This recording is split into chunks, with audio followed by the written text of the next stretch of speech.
O gabinete da líder da oposição bielorrussa, Svetlana Tikhanovskaya, em Vilnius, anunciou a suspensão temporária das suas atividades depois das autoridades lituanas terem reduzido o nível da sua segurança.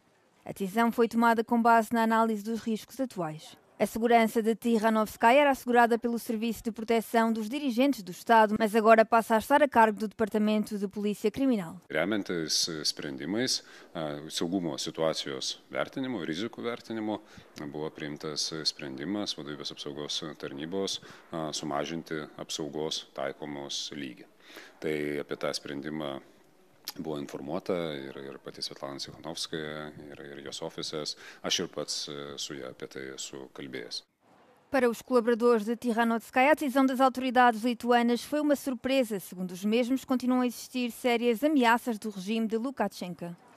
Čia buvo tokia naujiena mums, kad nuo pirmadienio sistema keičiasi.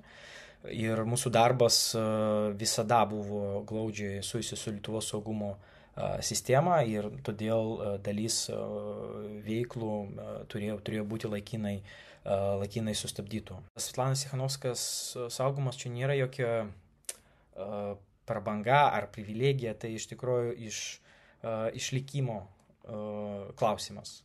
Grėsmės, su kurioms mes dabar susidarėm, čia iš tikrųjų nuolatinis ir rimtos. Tikhanovskaya vive na Lituânia desde 2020. A sua proteção permanente no país e no estrangeiro, bem como as despesas relacionadas, custam aos contribuintes cerca de 1 milhão de euros por ano.